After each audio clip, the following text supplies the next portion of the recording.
Teng Huayuan tidak segera bertindak karena dia sangat gelisah. Dalam hatinya, dia tidak percaya bahwa Wang Lin bisa mencapai tahap pertengahan Naschen Soul sama sekali, tetapi adegan di depannya mengatakan sebaliknya. Apakah itu aura Wang Lin, energi spiritual, atau indera ilahi, mereka semua pada tahap Naschen Soul. Menambahkan fakta bahwa dia baru saja berteleportasi, Wang Lin benar-benar berada pada tahap Naschen Soul. Jika Wang Lin hanya pada tahap awal, maka Teng Huayuan masih akan mau bertarung, tetapi kultivasi tingkat yang ditunjukkan Wang Lin adalah tahap pertengahan Naschen Soul, jadi Teng Huayuan tidak bisa tidak berhati-hati. Semua orang yang hadir begitu fokus pada pemuda di langit sehingga tidak ada yang melihat formasi bersinar lagi sebagai pemuda lain berjalan keluar dan berbaur dengan orang banyak. Dia menatap Teng Huayuan yang berada di udara, kemudian matanya terkunci pada bendera hitam di tangan Teng Huayuan. Teng Huayuan memusatkan semua perhatiannya pada Wang Lin. Meskipun dia merasakan fluktuasi kutukannya, dia masih menatap Wang Lin. Dia melambaikan tangan kanannya dan sebuah jiwa keluar dari bendera kecil itu. Dia mengutuk jiwa itu dengan senyum dingin dan mengembalikan bendera itu ke tasnya. Pada saat itu, langit menjadi gelap dan tekanan dari 3 bulan yang lalu muncul lagi. Seluruh langit ditutupi oleh awan gelap. Segera setelah itu, sepasang tangan raksasa keluar dari awan dan mendorong mereka terpisah. Seorang kepala raksasa muncul. Raksasa ini adalah yang sama dari 3 bulan lalu. Ketika dia muncul, hal pertama yang dia perhatikan adalah pemuda di udara. Dia mengungkapkan ekspresi aneh, tetapi dia bergumam sedikit pada dirinya sendiri, lalu mengabaikan pemuda itu. Dia berteriak ke arah para kultivator Zhao, 3 bulan telah berlalu. Lintasan ke medan perang asing akan terbuka. Dengan itu, dia menembakkan 2 sinar cahaya hitam dari matanya. Kedua sinar cahaya terjalin dan membentuk lingkaran raksasa di udara.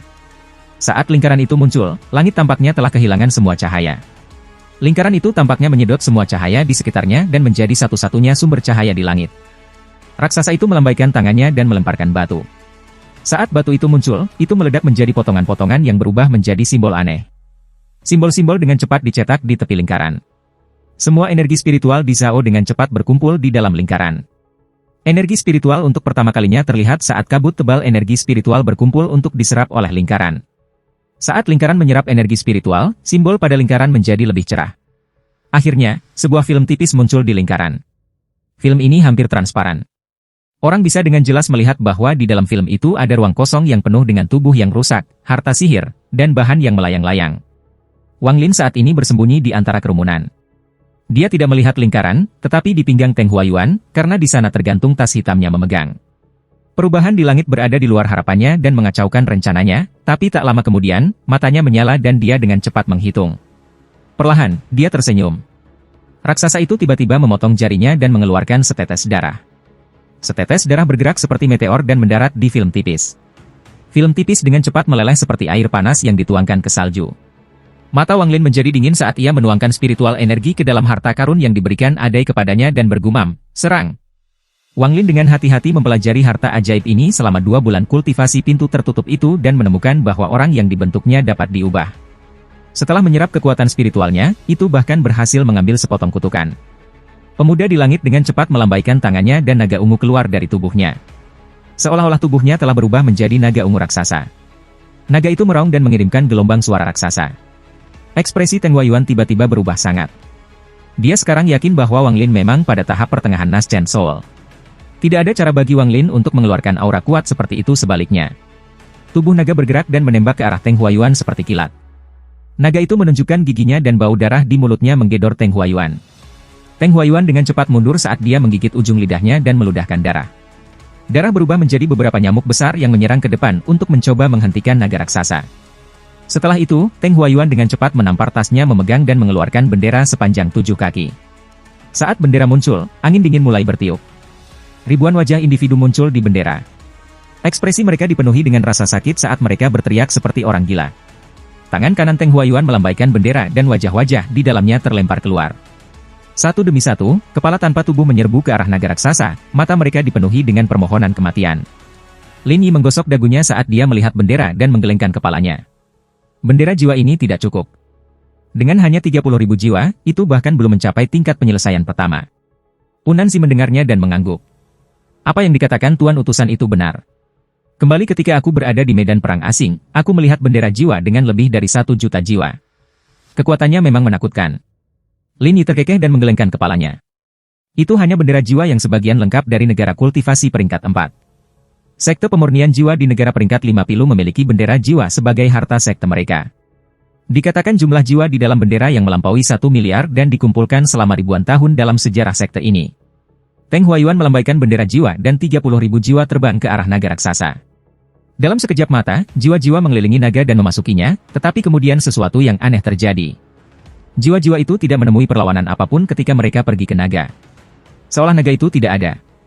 Jiwa-jiwa masuk di satu sisi dan keluar melalui yang lain. 30.000 jiwa masuk dan keluar dari naga seolah-olah mereka mengadakan pesta.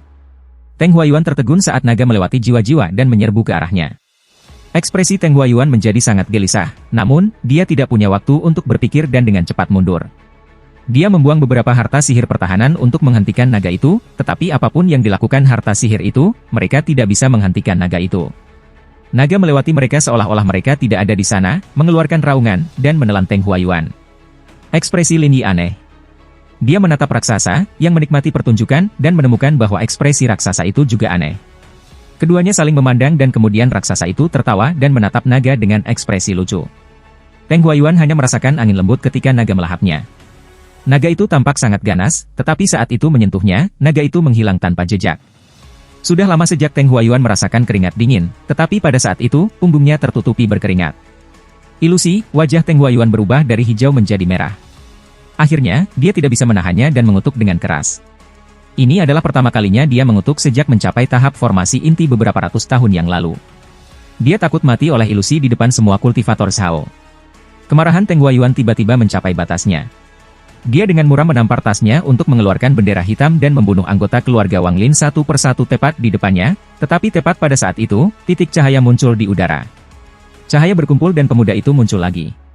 Tanpa sepatah kata pun, dia melambaikan tangannya dan kilatan cahaya cian diisi dengan tembakan dingin ke arah Teng Huayuan. Teng Huayuan mencibir. Bukan saja dia tidak mundur, dia malah maju. Dia mengulurkan tangan dan berkata dengan sarkastik, yang pertama adalah ilusi, tetapi yang kedua mungkin tidak. Apakah ini trik kecil yang kamu miliki, Wang Lin? Dengan itu, tangannya meraih pedang terbang. Ada kilatan lampu hijau dan pedang terbang menghilang. Itu muncul kembali di belakang Teng Huayuan dan tanpa ampun dibebankan ke punggungnya. Ada suara ting saat pedang menikam sepotong logam. Pedang itu terpantul sangat jauh. Dari potongan robekan pakaian Teng Huayuan, orang bisa melihat sepiring baju besi emas. Cahaya dingin melintas di mata Teng Huayuan saat ia bergerak maju dengan ekspresi gelap. Dia muncul di hadapan pemuda dan meraih ke arahnya dengan garis-garis hitam yang membentang dari kuku-kukunya. Pada saat yang sama, dia melambaikan tangan kirinya dan 8 pilar darah muncul. 8 pilar bergabung bersama untuk membentuk sangkar. Pada saat yang sama, pemuda di udara tidak hanya panik, tetapi mengungkapkan ekspresi mengejek. Saat tangan Teng Huayuan mendekat kepadanya, tubuh pemuda itu berubah menjadi titik cahaya dan perlahan-lahan menghilang. 2 butir cahaya cian, 1 besar dan 1 kecil, muncul di mana pemuda itu. Kedua butir cian dengan cepat bertabrakan satu sama lain. Ekspresi Teng Huayuan tiba-tiba berubah. Pada saat itu, gelombang cahaya cian menyebar dan langsung menutupi segala sesuatu dalam radius 1 km. Segala sesuatu dalam 1 km menjadi lautan es. Lin Yi menyempitkannya mata dan berpikir, menarik, pria kecil ini menarik. Dia tidak hanya memiliki manik kota 1000 ilusi Illusion City, dia juga memiliki Blue Eye Sekte Underworld. Pedang terbang itu juga tidak normal. Meskipun itu tiruan, itu masih kuat. Raksasa di langit juga terkejut ketika dia melihat ke arah formasi di lembah Jueming dan mengeluarkan senyum aneh. Di langit, film dalam lingkaran yang dibentuk oleh 2 naga hitam hampir sepenuhnya meleleh. Itu akan terbuka. 8 pilar darah di sekitar Teng Huayuan mengeluarkan suara retak karena mereka langsung membeku dan kehilangan efeknya sebagai penjara. Pada saat yang sama, gelombang es biru dengan cepat naik ke kaki Teng Huayuan. Dia merasakan gelombang dingin memasuki tubuh ini, menyebabkannya menjadi kaku. Namun, dia tidak panik. Tingkat kedinginan ini tidak akan banyak mempengaruhi dia. Dia mengayuh energi spiritual melalui tubuhnya dan pulih. Pada saat yang sama, Wang Lin, yang berada di pintu masuk lembah Jueming, tiba-tiba menggunakan salah satu dari 2 ban yang tersisa. Dia tahu bahwa dengan kekuatannya, dia tidak memiliki kesempatan dalam pertempuran melawan kultivator Naschen Soul. Teng Huayuan hanya perlu mengangkat tangannya untuk membunuhnya berkali-kali, jadi Wang Lin bahkan tidak berpikir untuk membalas dendam. Meskipun dia dipenuhi dengan niat membunuh, dia menekannya. Dia mengulurkan tangan dan meraih ke arah tas memegang Teng Huayuan. Teng Huayuan memperhatikan Wang Lin ketika dia muncul di belakangnya. Dia tiba-tiba menoleh dan melihat bahwa itu adalah Wang Lin. Dia mengerti apa yang sedang terjadi, tetapi tubuhnya masih pulih dari kekakuan, jadi gerakannya lambat dan penampilan Wang Lin tiba-tiba. Pada saat dia melihat Wang Lin sudah berada di tasnya memegang. Teng Huayuan mengungkapkan ekspresi mengerikan dan berteriak, "Meledak!" Sebuah kekuatan destruktif tiba-tiba datang keluar dari tas memegang ketika tangan Wang Lin menyentuhnya. Kekuatan memasuki tubuhnya dan berlari melalui lengannya. Ledakan dimulai di ujung jarinya dan menyebar dengan cepat. Wang Lin mengepalkan gigi. Pedang terbang itu muncul, memotong tangannya, dan dia menggunakan kekuatan ledakan untuk mendorong dirinya kembali. Pada saat yang sama, tangan kirinya bergerak dan meraih tas memegang dengan teknik tariknya sebagai dia dengan cepat melarikan diri. Ketika Teng Huayuan mendapatkan kembali mobilitasnya, dia mengambil langkah maju. Dia langsung bergerak keluar dari area cahaya Qian dan mengejar Wang Lin. Dia terperangkap dalam sekejap mata, mengulurkan tangan, dan berteriak, "Wang Lin, apakah menurutmu itu hanya karena kamu memiliki tas aku pegang, kamu akan dapat membukanya? Karena kamu membunuh cicit buyutku, aku akan menyaring jiwamu ke dalam bendera jiwa dan membiarkanmu menderita penyiksaan yang lebih buruk daripada kematian." Tangan kanan Wang Lin benar-benar hancur. Dia menggunakan energi spiritualnya untuk membekukan lengannya untuk menghentikan pendarahan. Dia tidak berani menyentuh tas memegang Teng Huayuan.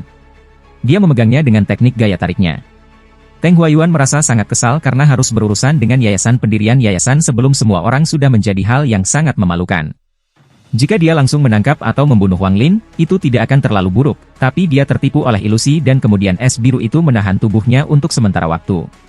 Selain itu, meskipun itu hanya untuk waktu yang singkat, Wang Lin berhasil mencuri tasnya. Dia tidak merasa kurang terhina daripada jika ditampar dihadapi, dan ini bukan hanya satu tamparan, rasanya seperti ditampar berulang kali. Yang paling mengganggunya adalah bahwa Wang Lin jelas tidak akan mampu bertahan satu pukulan, tetapi tahu bagaimana cara berteleportasi. Ini sangat mengejutkan Teng Huayuan karena teleportasi adalah sesuatu yang hanya bisa dilakukan oleh para kultivator Naschen Soul. Selain semua ini, yang paling mengejutkan Teng Huayuan adalah tekad dan ketegasan Wang Lin untuk memutuskan tangan kanannya untuk hentikan ledakan agar tidak menyebar.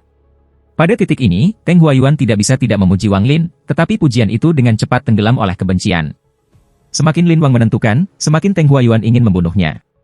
"Wang Lin, kamu tidak bisa menyalahkan siapapun karena membunuh cicit aku, tetapi kamu bisa yakin. Setelah aku membunuhmu, aku akan menghabisi lelaki tua Jimo, yang mengirim Teng Li untukmu, dan murid-muridnya untuk menemanimu di neraka." Teng Huayuan menyeringai di dalam hatinya dan melambaikan tangannya. Tiba-tiba, angin dingin mulai bertiup. 30.000 jiwa keluar dan menyerang Wang Lin. Untuk mencegah Wang Lin dari menggunakan teleportasi lagi, Teng Huayuan memukul dadanya sendiri dan Naschen Soul-nya muncul di atas kepalanya. Dengan suara gemuruh, Naschen Soul-nya menyusut drastis. Sebuah bola darah keluar dari mulut Naschen Soul. Saat bola darah muncul, itu mulai mengembang sampai menyelimuti darah itu. Karena efek kutukan, saat darah mengelilingi darah itu, Wang Lin menemukan bahwa tubuhnya segera diimobilisasi. Dia akan berteleportasi sampai dia melihat lurus ke depan dan melihat sesuatu yang membuat tubuhnya bergetar. Dia menatap jiwa-jiwa yang datang kepadanya dan menangis dua aliran darah. Jiwa yang dia lihat memiliki ekspresi yang penuh dengan rasa sakit dan salah satunya adalah ayahnya. Teng Huayuan memperhatikan ekspresi Wang Lin. Dia tiba-tiba memutuskan untuk tidak terburu-buru. Dia tertawa ketakutan. "Apakah kamu melihatnya? Apakah kamu benar-benar berpikir aku akan menempatkan jiwa seluruh keluarga kamu hanya dalam satu bendera jiwa? Wang Lin, kau terlalu nafie." Dengan itu, dia menunjuk dengan tangannya dan 30.000 jiwa berhenti. Kemudian, jiwa ayah Wang Lin terpisah dari kelompok dan menyerbu ke arah Wang Lin. Wang Lin mengertakkan giginya saat aliran darah keluar dari mulutnya. Dia menyaksikan ketika jiwa ayahnya memasuki tubuhnya. Sambil menahan rasa sakit yang luar biasa, dia mulai tertawa sedih. Tawanya menjadi lebih keras dan lebih keras ketika dia batuk beberapa suap darah. Dia mengangkat kepalanya dan berteriak, "Jadi ini adalah dunia kultivasi. Baik. Bagus." Dia membanting dahinya dan meludahkan seteguk energi spiritual Yin. Dia dengan hati-hati membungkusnya di sekitar jiwa ayahnya dengan cara yang tidak akan membekukannya. Teng Huayuan menyaksikan Wang Lin dan tiba-tiba merasakan hawa dingin di hatinya, tapi tak lama kemudian, dia merasa itu agak lucu bahwa ia akan takut pada seorang kultivator pendirian yayasan. Namun, dia tidak bisa menghentikan rasa dingin di dalam hatinya dari mengintensifkan. Dia melambaikan tangannya lagi dan jiwa lain keluar dari kelompok 30.000 jiwa. Kali ini, itu adalah Ibu Wang Lin. Tubuh Wang Lin bergetar saat dia melepaskan tas pegangan yang dia pegang dengan teknik gaya tariknya. Tas itu sekarang tidak berguna baginya. Kenangan masa kecilnya, sebelum dia memasuki Heng Yu Sekte, membanjiri benaknya. "Wang Lin, lihat betapa berbelas kasihannya aku, untuk membiarkan kamu bersatu kembali dengan orang tua kamu." Saat Teng Huayuan berbicara, dia menunjuk dengan jarinya dan jiwa Ibu Wang Lin memasuki tubuh Wang Lin. Rasa sakit di tubuhnya tidak seberapa dibandingkan dengan rasa sakit yang dia rasakan di dalam hatinya. Wang Lin bisa merasakan bahwa hatinya berdarah. Dia dengan dingin menatap Teng Huayuan saat dia sekali lagi menggunakan energi spiritual Yin untuk membekukan dan melestarikan jiwa ibunya. Teng Huayuan mengeluarkan senyum menakutkan dan berkata, "Oke, biarkan permainan berakhir. Aku tahu kamu ingin menggunakan terowongan ke medan perang asing untuk melarikan diri. Kamu bisa menyerah pada ide itu." Dengan itu, dia mengulurkan tangan dan tas memegang Wang Lin terbang ke tangan Teng Huayuan. Dia menghancurkan kantong memegang, menghancurkan segala yang ada di dalamnya bersama dengan token. Pada saat yang sama, 30.000 jiwa masuk ke Wang Lin dan mulai melahap daging dan energi spiritualnya. Wajah manusia yang tak terhitung jumlahnya muncul di bawah kulitnya. Bahkan ada yang menyerang jiwa orang tua Wang Lin, yang dikelilingi oleh es Wang Lin, tapi Wang Lin menggunakan tubuhnya untuk melindungi mereka. Tak lama setelah itu, tangan kiri Wang Lin melahap pada tingkat yang terlihat di depannya. Setelah itu kedua kakinya. Sepanjang waktu ini, Wang Lin tidak mengeluarkan suara saat dia menatap Teng Huayuan dengan dingin. Ini menyebabkan rasa dingin di hati Teng Huayuan menjadi lebih kuat. Raksasa di langit menatap Wang Lin dan dengan bersemangat berpikir, aura permusuhan. Ini aura permusuhan. Saat 30.000 jiwa mengamuk melewatinya, tubuhnya perlahan menghilang. Teng Huayuan mengungkapkan ekspresi serius saat dia bergumam pada dirinya sendiri, "Li Er, kakek buyutmu membalas dendam untukmu. Tonton, ini belum berakhir. Setelah tubuhnya hancur, aku akan mengambil jiwanya." Wang Lin tertawa sedih. Dia tidak bisa merasakan rasa sakit di tubuhnya. Dia mengambil kesempatan itu sementara dia masih bisa bernafas menggunakan teknik tarikan untuk membungkus es yang berisi jiwa orang tuanya dan memindahkannya ke dadanya. Ini adalah satu-satunya hal yang bisa dia lakukan. Bahkan jika dia akan mati, dia ingin mati bersama orang tuanya. Dia tidak menyesal keluar dari lembah Jueming. Dia tahu bahwa jika dia bersembunyi, dia hanya akan dapat melarikan diri untuk sementara waktu, tetapi bahkan jika ada sedikit harapan, dia tidak akan menyerah begitu saja. Keluar memberi dia sepotong harapan dalam mencuri kembali jiwa orang tuanya. Jika dia tetap di dalam, dia tidak akan memiliki bahkan sepotong kecil itu. Tubuhnya terkunci di dalam penjara darah ini. Dia sudah mencoba untuk berteleportasi, tetapi ternyata tidak bisa. Saat ini, hanya ada kebencian di hati Wang Lin. "Ayah, ibu, Taiju tidak berbakti. Jika ada kehidupan lain setelah ini, aku harap aku bukan putra kamu karena aku tidak layak, tanpa aku, kalian tidak perlu menderita." Wang Lin menangis darah saat dia menutup matanya. Saat itu, sebuah suara kuno datang dari dada Wang Lin. Tak lama setelah itu, tubuh Wang Lin meledak. 30.000 jiwa melarikan diri dari tubuh Wang Lin dengan panik ketika seberkas cahaya menyambar jiwa orang tua Wang Lin, menerobos penjara darah, dan memasuki medan pertempuran asing. Film yang lebih dari 80 hingga 90% meleleh tiba-tiba runtuh di bawah pengaruh sinar cahaya. Ekspresi raksasa dan Lin Yi tiba-tiba berubah ketika mereka melihat sinar cahaya itu. Lin Yi berteriak, "Ini," saat dia mulai, dia segera menutup mulutnya dan melompat ke medan perang asing. Namun, saat dia menyentuh lingkaran yang dibentuk oleh dua naga hitam, dia bangkit kembali. Raksasa itu mengungkapkan ekspresi keserakahan dan tertawa. "Bagus. Kredit untuk ini akan menjadi milikku. Panen hari ini cukup bagus. Pertama, aku harus melihat aura permusuhan dan kemudian aku melihat manik-manik. Lin Yi, jika kamu berani bertarung denganku, aku akan membunuhmu." Dengan itu, raksasa keluar dari awan. Tubuhnya lebih dari 100 kaki. Itu memancarkan aura yang menekan orang. Suara retak datang dari tubuhnya saat ia menyusut ke ukuran orang normal. Ada tanda palu di dahinya. Lin Yi berteriak, "Cih! Apa maksudmu?" Raksasa itu menatap Lin Yi dan berjalan ke lingkaran. Setelah masuk, dia melambaikan tangannya dan lingkaran itu kembali menjadi dua naga. Portal menghilang tanpa jejak. Langit segera menyala lagi dan awan menghilang. Ekspresi Lin Yi sangat jelek saat dia dengan dingin menatap Teng Huayuan yang masih terbengong-bengong. Dia tertawa dingin dan kemudian menghilang ke cakrawala. Setiap kultivator di luar lembah Jueming ingat pemuda yang berani bertarung dengan seorang kultivator Naschen Soul. Kultivator yayasan pendirian bernama Wang Lin diukir dalam hati semua orang. Hak Zhao untuk memasuki medan perang asing dengan kejam diambil. Tidak masalah jika ada token yang tersisa karena tuan utusan yang datang untuk membuka terowongan sudah pergi untuk mengejar sesuatu. Mengapa dia masih ingat sesuatu yang sekecil ini? Lin Yi dipenuhi dengan kemarahan saat dia melihat item yang sedang dicari oleh serikat kultivasi diambil jauh di depan matanya. Perasaan ini membuatnya ingin batuk darah. Terutama ketika dia berpikir tentang bagaimana manik-manik itu selalu ada di Zhao dan bagaimana dia adalah pengawas Zhao. Jika ini keluar, itu akan terlalu memalukan. Wajah Teng Huayuan cemberut karena dia tidak tahu apakah Wang Lin telah meninggal atau tidak. Dia percaya Wang Lin sudah mati, tetapi dia tidak bisa menyingkirkan perasaan teror ini di dalam hatinya. Orang-orang di luar lembah Jueming berangsur-angsur pergi dan kisah Wang Lin menyebar bersama mereka. Akhirnya, setiap kultivator di Zhao tahu tentang Wang Lin. Unansi membawa para murid kembali ke sekte Xuandao. Ada seorang murid perempuan di belakangnya. Itu adalah Liu Mei. Dia memperhatikan segalanya dan merasakan kepahitan di hatinya. Dia tidak tahu mengapa, tetapi dia memiliki sedikit kasih sayang pada Wang Lin. Sepotong kasih sayang ini tidak hanya menghilang dengan waktu, tetapi akan muncul kembali di hatinya di tengah malam. Wang Zuo dan Wang Hao juga mengetahui tentang apa yang terjadi di luar Jueming Lembah. Kebencian yang mereka miliki terhadap Wang Lin atas kehancuran yang dibawanya lambat laun menghilang. Mereka berdua tahu bahwa mereka tidak punya nyali untuk bertarung melawan kultivator Naschen Soul. Tetapi ini tidak berarti bahwa mereka berdua menyerah untuk membalas dendam. Wang Zuo dan Wang Hao bersiap membunuh Teng Huayuan. Itu adalah tujuan seumur hidup mereka. Setelah Punanzi kembali, dia mengetahui tentang tragedi keluarga Wang. Di bawah permohonan Liu Mei, dia menerima Wang Hao sebagai murid. Liu Mei tahu bahwa ini adalah satu-satunya hal yang bisa dia lakukan untuk membantu Wang Lin, bahkan jika dia tidak akan pernah tahu tentang hal itu. Teng Huayuan kembali ke kota keluarga Teng dengan perasaan takut dan pergi ke kultivasi pintu tertutup. Dia bersumpah bahwa dia tidak akan keluar sampai dia mencapai tahap akhir Naschen Soul. Seluruh negara Zhao tiba-tiba tampak tenang. Medan pertempuran asing dipenuhi dengan celah di ruang angkasa dan angin baja. Pada saat ini, ada ribuan orang dari puluhan negara kultivasi peringkat 3 di sini untuk membersihkan medan perang. Kultivator tingkat tertinggi di sini adalah pada tahap akhir dari pendirian yayasan. Dengan tingkat kultivasi ini, mereka hampir tidak bisa mengambil langkah tanpa berada dalam bahaya, jadi bagaimana mereka bisa menyelesaikan tugas membersihkan medan perang? Sebenarnya, ketika mereka memasuki medan perang asing, Tuan Utusan yang membuka terowongan memberi mereka masing-masing sepotong batu giok.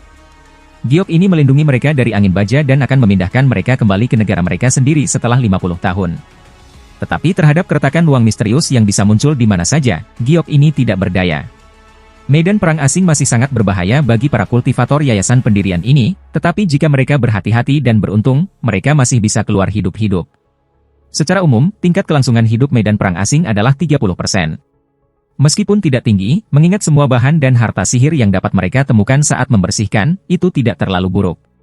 Bagaimanapun, kultivasi adalah hal yang menantang surga, sehingga semakin tinggi risikonya, semakin baik pula hadiahnya.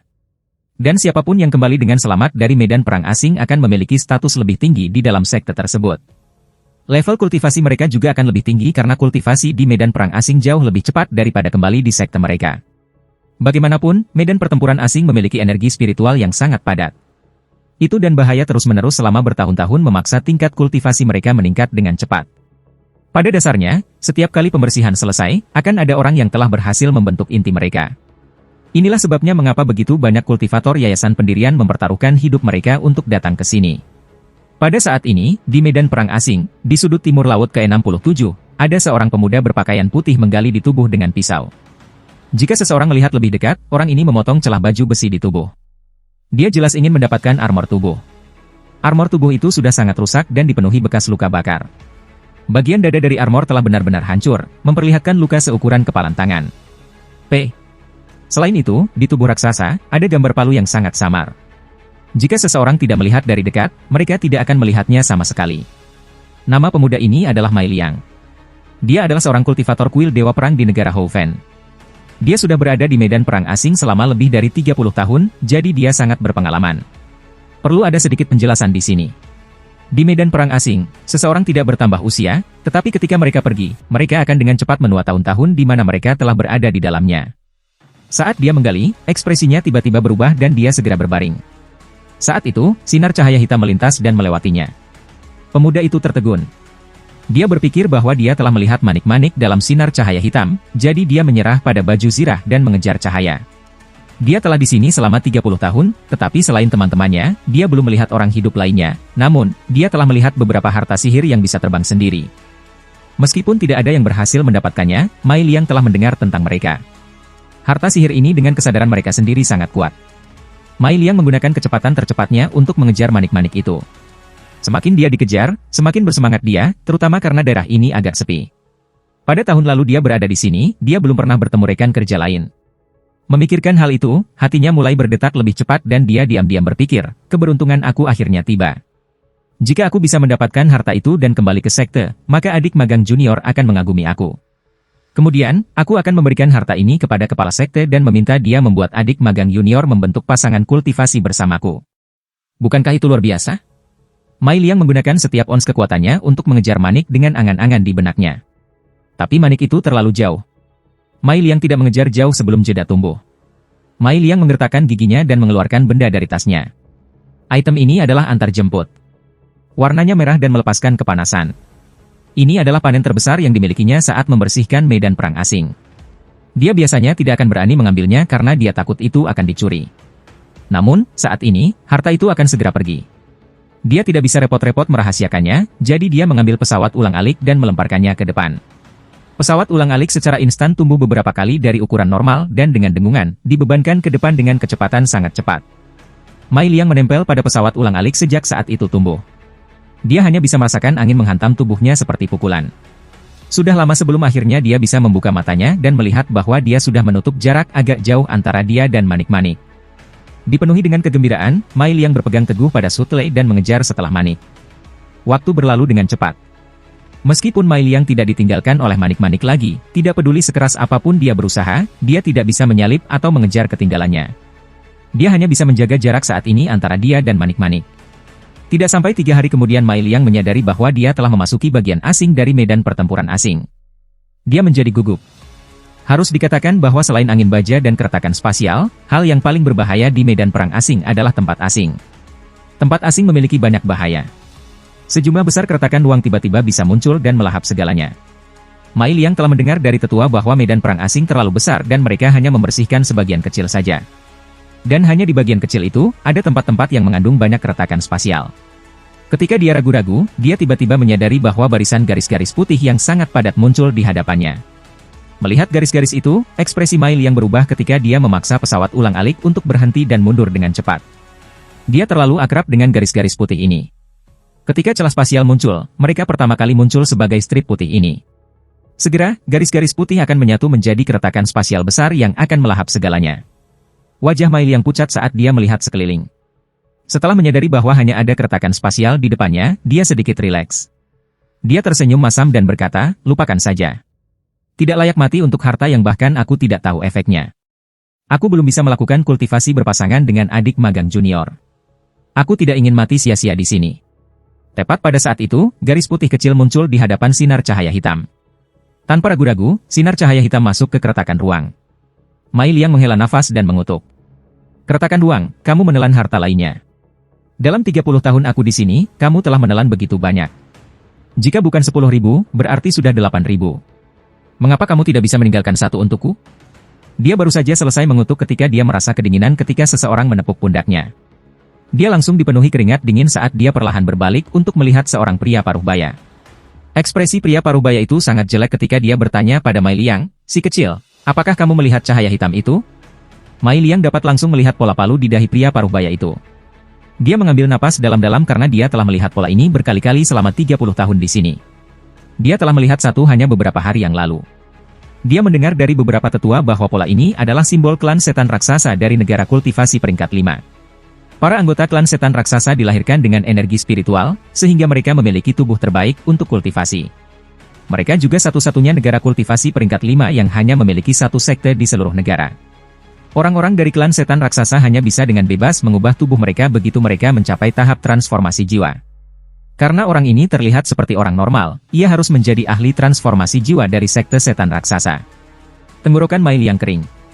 Dia terlalu takut untuk berbohong, jadi dia cepat-cepat berkata, "Senior, aku melihat sinar cahaya hitam itu."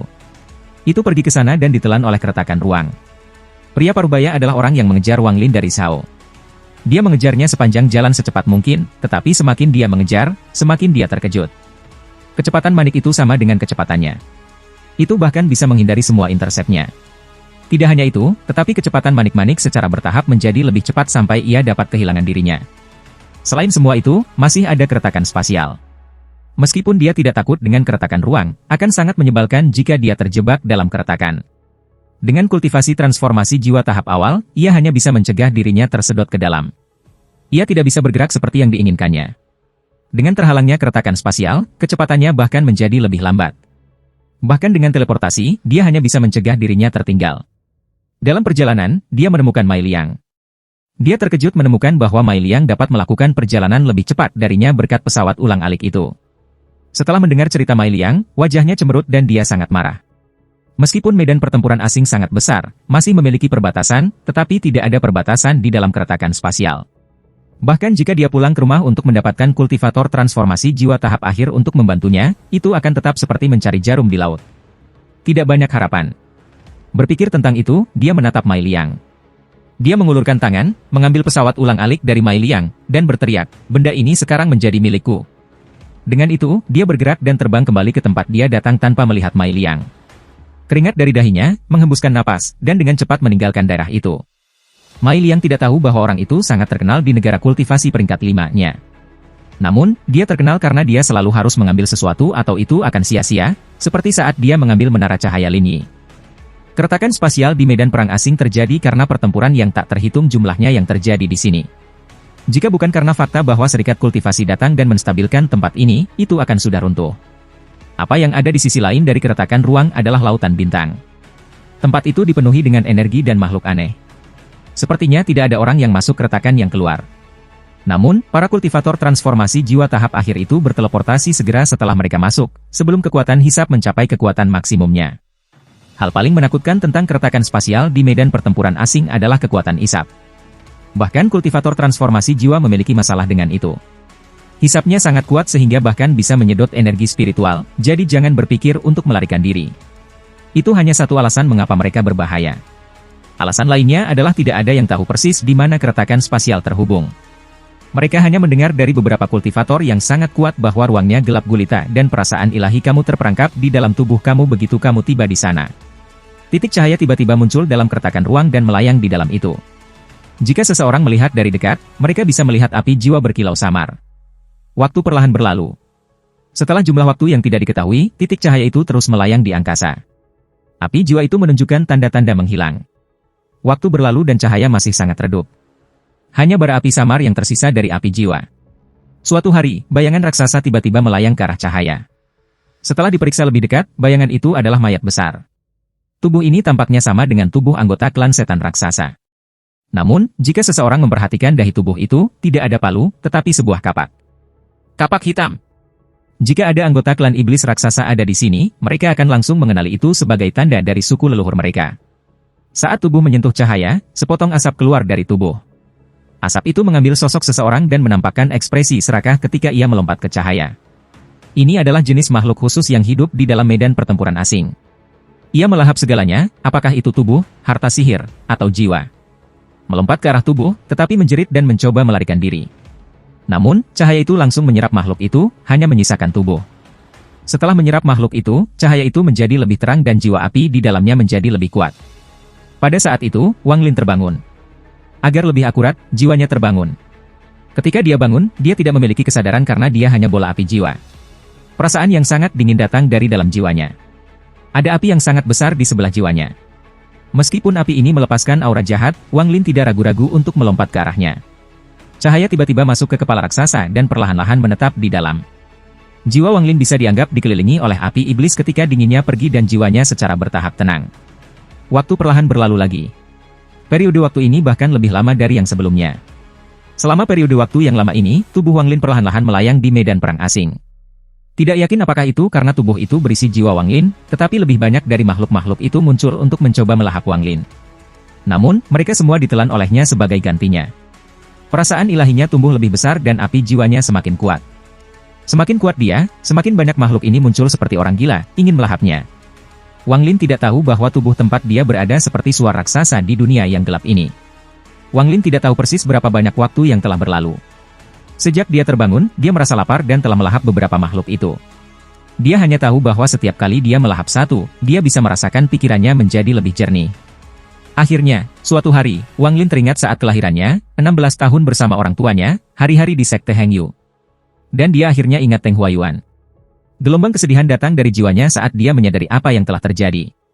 Pada saat terakhir, si Tunan mengambil risiko untuk menyelamatkannya dan membawanya ke medan perang asing. Saat itu terjadi keretakan ruang, surga yang menentang manik-manik mengalami perubahan. Agar lebih akurat, itu menghilang tanpa jejak. Tapi Wang Lin bisa dengan jelas merasakan bahwa surga yang menentang manik tidak menghilang. Itu secara misterius menyatu dengan jiwa Wang Lin. Dapat dikatakan bahwa surga yang menentang manik telah meleleh dan menyatu dengan jiwa Wang Lin. Karena itulah dia mampu melahap semua makhluk misterius dan kuat itu. Si Tunan tidak mati, tetapi memasuki kondisi tidur yang permanen. Hal terakhir yang dia lakukan sebelum tertidur adalah membungkus jiwa orang tua Wang Lin dengan Naschen Soul untuk tidur dengannya. Orang tua Wang Lin bukan kultivator, sehingga mereka tidak memiliki kesempatan untuk dihidupkan kembali atau memiliki tubuh. Wang Lin hanya ingin menjaga orang tuanya agar mereka tidak menghilang. Setelah dia memulihkan semua ingatannya, dia menyadari bahwa perasaan ilahinya telah menjadi besar. Tubuh raksasa itu tampaknya tidak dapat menahannya lagi dan mulai hancur. Tidak berdaya, Wang Lin meninggalkan tubuh raksasa itu. Rasa dingin kembali lagi. Dia melayang melalui ruang, mencari tubuh berikutnya untuk dimiliki. Proses perjalanan melalui kekosongan untuk menemukan mayat yang berbeda berlangsung untuk waktu yang lama. Demikian juga, makhluk misterius terus datang kepadanya untuk dimangsa. Jiwa ilahinya menjadi lebih kuat. Memakan makhluk kuat ini secara bertahap menjadi kebiasaan Wang Lin. Dia berhenti melahap mereka sambil membela diri, tetapi dia secara aktif mencari mereka ketika dia tidak. Atau bisa dikatakan bahwa Wang Lin sudah terlalu lama di sini. Cukup lama baginya untuk mencari melalui ingatannya sendiri beberapa kali. Dia mulai menganalisis semua yang telah dia lakukan. Setelah dia selesai menganalisis semua yang telah dia lakukan, dia menyadari bahwa tidak ada lagi yang bisa dia lakukan. Saat itulah dia tiba-tiba teringat akan buku formasi yang dia beli. Dia segera mengingat isi buku itu dan mulai mempelajarinya.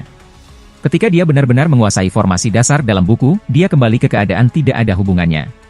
Pada tahun-tahun yang tak terhitung ini, Wang Lin telah melihat banyak keretakan spasial yang mengarah ke pintu keluar, tetapi akal ilahinya telah menjadi terlalu besar untuk dilewatkan melalui celah-celah ruang kecil ini. Tetapi dia menemukan bahwa ketika perasaan ilahinya tumbuh lebih besar, keretakan ruang akan pecah ketika dia menabrak mereka. Namun, setelah 1 atau 2 tabrakan, keretakan spasial secara otomatis akan hilang. 1 atau 2 tabrakan tidak cukup untuk menyebabkan keretakan spasial runtuh. Itu karena indera ilahi tidak cukup kuat, jadi Wang Lin mulai melahap makhluk-makhluk itu seperti orang gila. Dia benar-benar menyerah pada gagasan menemukan tubuh untuk dimiliki. Sebaliknya, ia dengan cepat bergerak melalui kekosongan. Setiap kali dia menemukan salah satu makhluk misterius itu, dia akan segera bergegas dan melahapnya. Hidup ini berlanjut untuk waktu yang lama. Setiap kali dia melihat keretakan ruang, dia akan membantingnya. Dia tahu bahwa dia akan dapat menyebabkan keretakan spasial runtuh dalam 1 atau 2 serangan dalam 1 hari. Tetapi seiring berjalannya waktu, Wang Lin menemukan bahwa makhluk misterius di kekosongan tampaknya telah menghilang. Tidak peduli seberapa keras dia mencoba, dia tidak dapat menemukan yang lain. Jadi dia meningkatkan cakupan pencarian. Suatu hari, Wang Lin merasakan perasaan ilahi yang serupa dengan ukurannya sendiri. Ini adalah pertama kalinya Wang Lin menemukan jiwa ilahi sekuat miliknya. Suara kabur memasuki jiwa Wang Lin. "Kamu lulus persidangan," katanya. Wang Lin terkejut. Dia dengan cepat menggunakan metode yang sama untuk mengirim pesan. "Bagaimana aku bisa pergi dari sini? Mengapa kamu ingin pergi?" "Tidak ada cara untuk pergi." Setelah pemilik suara mengirimkan pesan itu, dia perlahan mundur dan menghilang. Wang Lin merenung sedikit. Dia bisa mendengar kedinginan dalam kata-kata jiwa itu. Dia menyadari bahwa di dalam kekosongan ini, ada jiwa-jiwa dengan indera ilahi yang sama kuat atau lebih kuat daripada miliknya. Mereka masing-masing harus memiliki wilayah mereka sendiri. Setelah Wang Lin memasuki wilayah lain, itu akan menjadi pertempuran sampai mati bersama mereka. Setelah pertemuan tak terduga ini, Wang Lin pergi ke arah lain dan menemukan bahwa ada 3 jiwa lagi dengan indera ilahi yang besar seperti miliknya.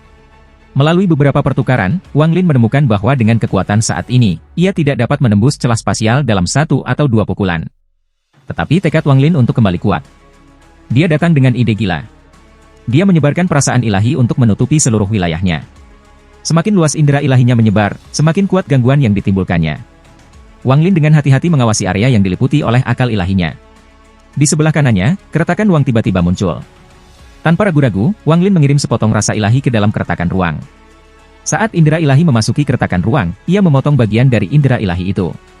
Saat keretakan ruang hilang, ia kehilangan kontak dengan perasaan ilahi itu. Ekspresi Wang Lin tidak berubah saat ia menunggu keretakan ruang berikutnya muncul. Su Hao adalah murid generasi ke-6 dari Sekte Seni Roh di negara kultivasi peringkat 3 Julu. Dia duduk di atas batu raksasa. Dia sedang menyortir keuntungannya dari tahun-tahun ketika giok transmisinya tiba-tiba mulai bergetar. Suara yang sangat tergesa-gesa memasuki benaknya. "Cepat, datanglah ke barat laut derajat 48. Sepotong akal ilahi tanpa pemilik muncul.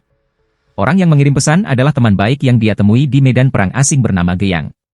Mereka berdua tahap akhir pendiri yayasan pembentukan. Mereka sering bergabung untuk membunuh orang demi harta mereka, jadi hubungan mereka sangat baik." Saat Su Hao mendengar ini, ekspresinya segera berubah. Dia menjadi sangat bersemangat. Rasa ilahi adalah hal yang paling berharga di medan perang asing, bahkan lebih daripada bekerja harta sihir. Hanya kultivator yang kuat yang jiwa baru lahir telah melarikan diri dari tubuh mereka, tetapi kemudian meninggal memiliki peluang kecil untuk meninggalkan sedikit akal ilahi.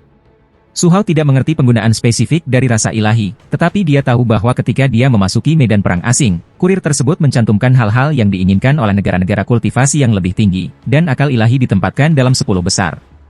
Barang-barang dalam daftar harus dikembalikan begitu mereka mendapatkannya dan mereka akan menerima hadiah tertentu untuk mereka. Berpikir tentang hal itu, Su Hao dengan cepat terbang ke barat laut. Setelah dia tiba, dia menemukan bahwa sejumlah besar orang telah berkumpul di sini. Di kejauhan, ada penghalang besar yang mengelilingi titik biru. Bintik biru ini melayang di udara tanpa bergerak. Mata Su Hao mengungkapkan keserakahan saat dia menampar tasnya, mengambil garpu hitam, dan menyerbu. Adapun Wang Lin, dia diam-diam menunggu keretakan ruang muncul. Tiba-tiba, 8 celah spasial muncul dalam akal ilahinya. Potongan akal ilahi Wang Lin dengan cepat memasuki celah dan terputus. Dia telah mengirimkan 8 bagian dari indera ilahinya. Proses ini berlanjut ketika indera ilahi Wang Lin menjadi semakin kecil saat dia mengirimkan bagian-bagian indera ilahi yang tak terhitung jumlahnya. Dalam ketiga ini bertahun-tahun, medan perang asing telah memasuki kondisi gila. Sejak saat itu, ketika Su Hao dan Ge yang mengambil bagian dari indera ilahi akan muncul setiap hari, menyebabkan semua orang di medan perang asing menjadi gila. Tidak dapat dibayangkan bahwa banyak indera ilahi ini muncul di medan perang asing. Jika negara-negara kultivasi tingkat atas mengetahui tentang peristiwa aneh ini, itu akan segera menarik perhatian mereka. Tetapi dalam 3 tahun ini, mereka belum mengirim siapapun untuk memeriksa medan perang asing. Medan perang asing memasuki kondisi yang tidak stabil. Untuk beberapa alasan yang tidak diketahui, orang-orang di dalam tidak bisa pergi dan orang-orang di luar tidak bisa masuk. Penyebab masalah adalah keretakan ruang. Dalam dekade terakhir ini, ada terlalu banyak keretakan ruang. Beberapa pintu masuk dipenuhi dengan keretakan ruang yang tak terhitung jumlahnya. Para ahli dari negara kultivasi peringkat 4 dan 5 sampai pada kesimpulan bahwa medan pertempuran asing akan runtuh. Jika bahkan Naschen Sol masuk sekarang, itu bisa menyebabkan keruntuhan. Mengenai meminta negara kultivasi peringkat 6 untuk memperbaikinya, harganya terlalu besar. Bahkan jika mereka tahu tentang jumlah besar rasa ilahi yang muncul di dalam medan perang asing, mereka masih tidak akan melakukannya, dan itu mempertimbangkan fakta bahwa harga akan dibagi di antara negara-negara kultivasi peringkat 5. Dan yang paling penting, ada lebih dari 1 medan pertempuran asing, jadi benar-benar tidak perlu memperbaiki yang ini. Aturan umum yang dulunya adalah medan perang asing tidak dapat dipertahankan lagi, itu hanya ditinggalkan. Tapi apa yang menyebabkan semua ahli menggaruk-garuk kepala adalah bahwa medan perang asing ini seharusnya masih bertahan ribuan tahun sebelumnya runtuh. Apa yang bisa terjadi dalam dekade terakhir untuk mempercepat keruntuhannya? Mereka tidak tahu bahwa semua ini disebabkan oleh Wang Lin. Jika bukan karena dia membanting ke semua keretakan spasial, ini tidak akan terjadi. Aliran waktu dalam kekosongan berbeda dari aliran waktu di medan pertempuran asing. 100 tahun di kehampaan hanya 1 tahun di medan perang asing. Agar lebih akurat, waktu yang dihabiskan Wang Lin untuk membanting keretakan ruang adalah 7 tahun di luar, tetapi 700 tahun di kehampaan. 700 tahun pukulan terus-menerus dari Wang Lin menyebabkan medan perang asing runtuh lebih cepat. Saat ini, tidak ada kultivator dari peringkat 4 atau 5 negara kultivasi berani memasuki medan perang asing. Mereka hanya bisa mengirim pesan ke para kultivator di dalam. Mereka mengatakan kepada mereka untuk membatalkan pembersihan, bekerja sama untuk mengumpulkan semua akal ilahi, dan pergi melalui array transfer. Wang Lin telah kehilangan jejak waktu karena jiwanya menjadi semakin kecil. Saat ini, dia tidak lagi harus memotong akal ilahi. Dia sedang menunggu keretakan besar. Pada hari ini, dalam akal ilahi Wang Lin, keretakan spasial beberapa kali lebih besar dari biasanya muncul. Tanpa ragu-ragu, Wang Lin masuk. Mai Liang telah mengarahkan pandangannya pada harta ajaib. Harta sihir ini sangat mirip dengan cahaya hitam yang dia lihat sebelumnya. Keduanya bisa terbang sendiri. Dia mengejar harta ini selama 3 hari dan benar-benar lelah. Dia tersenyum masam pada pedang ungu di hadapannya dan diam-diam berpikir bahwa jika pesawatnya tidak dicuri, dia bisa dengan mudah menyusul dan tidak akan terlalu lelah sekarang. Berpikir tentang pesawat ulang-alik, dia mau tidak mau berpikir tentang cahaya hitam itu. Dalam 10 tahun ini, dia tidak bisa tidak berfantasi tentang harta itu. Karena harta itu dikejar oleh anggota klan iblis raksasa, pasti ada surga yang menentang harta. Setiap kali dia memikirkannya, dia tidak bisa menahan nafas. Mai Liang bergumam pada dirinya sendiri, terowongan transfer untuk pergi dari sini tidak akan terbuka awal atau terlambat, tetapi tepat ketika batas waktu 50 tahun aku sudah naik. Tapi apapun yang terjadi, aku akhirnya bisa pulang. Dalam beberapa tahun terakhir, ini menjadi terlalu berbahaya. Itu semua karena indera ilahi yang telah muncul. Setelah aku mendapatkan pedang terbang itu, aku akan kembali ke titik pengumpulan. Hehe, adik magang junior, kamu harus menunggu aku. Kamu tidak dapat menolak saudara magang senior. Aku seorang yang kasar dan hanya aku yang benar-benar mencintaimu. Tapi 50 tahun telah berlalu. Seperti apa penampilan adik magang junior sekarang? Yah. Dia mengembangkan metode God War dan aku mendengar bahwa itu memiliki kemampuan untuk membuat kamu tetap terlihat muda, jadi paling-paling dia akan terlihat 30 tahun. Jika dia sudah menjadi wanita tua, maka aku mungkin juga menyerah. HMPH, dari puluhan orang dari kuil Dewa Perang yang datang ke sini, hanya 10 atau lebih yang tersisa. Setelah aku kembali, para tetua akan memfokuskan sumber daya pada aku untuk membantu aku berkultivasi. Dan botol pil yang aku terima sebelumnya sangat kuat. Hanya satu pil akan membuatku tetap muda. Setelah aku pergi, aku hanya akan terlihat seperti pemuda berusia 20 tahun. Berkat itu, aku dapat memiliki wanita yang aku inginkan. Mai Liang tersenyum nakal ketika dia tiba-tiba mendapatkan motivasi. Sama seperti Mai Liang merasa bangga, dua sinar cahaya tiba-tiba mendekat. Sekejap mata, mereka tiba di sebelah Mai Liang.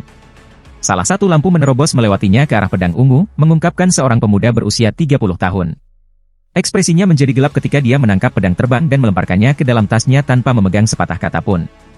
Dia kemudian berbalik untuk menatap dingin ke Mai Liang. Sinar cahaya lainnya menunjukkan seorang pria paruh baya berpakaian hitam. Dia berdiri di belakang Mai Liang dan samar-samar tersenyum padanya. Ekspresi Mai Liang berubah ketika dia berkata, "Su Hao, Geyang." Dia mengeluh dalam hatinya. Dia telah melihat orang-orang ini dari kejauhan sebelumnya. Keduanya memiliki nama buruk karena mereka suka membunuh orang untuk mencuri harta mereka. Mai Liang dengan tegas merobek tasnya untuk dipegang dan melemparkannya ke Su Hao. Rekan kultivator, inilah semua yang aku temukan selama aku di sini. Kalian bisa memiliki semuanya. Aku hanya ingin hidup aku, pintanya. Su Hao kaget. Dia mengambil tas memegang dan memindainya dengan akal ilahi. Dia tersenyum dan berkata, kamu adalah orang paling tidak berperasaan yang pernah aku temui, tetapi juga yang paling praktis. Baik, aku akan membiarkanmu pergi kali ini. Enyahlah. Mai Liang santai dan hendak mundur ketika ekspresinya tiba-tiba berubah. Dia batuk seteguk darah saat pedang terbang menembus dadanya. Tubuhnya bergetar ketika dia merasa hidupnya mengering. Dia memaksa tubuhnya untuk berbalik dan menatap Geyang ketika dia berkata, kamu, Geyang melambaikan tangannya. Ketika pedang terbang itu terbang kembali ke arahnya, dia berkata, aku tidak mengatakan aku akan membiarkanmu pergi. Dengan itu, dia pergi tanpa melihat Mai Liang. Su Hao membuat suara dan menggelengkan kepalanya.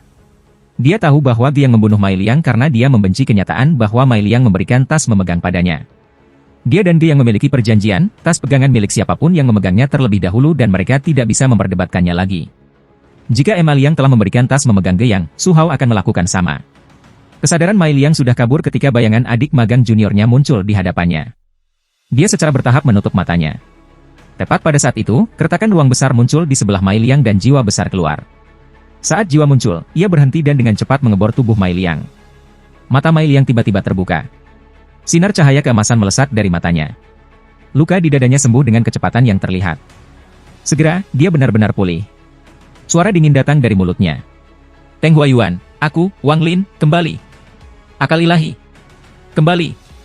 Tiba-tiba, semua perasaan ilahi di medan perang asing milik Wang Lin, apakah itu di dalam tas seseorang yang dipegang, disempurnakan oleh seseorang, di dalam tubuh seseorang, atau diperebutkan, semuanya mulai bergetar. Keping rasa ilahi satu demi satu berkumpul ke arah Wang Lin dari medan pertempuran asing. Kepanikan yang belum pernah terjadi sebelumnya muncul di hati setiap kultivator yang memiliki sepotong akal ilahi.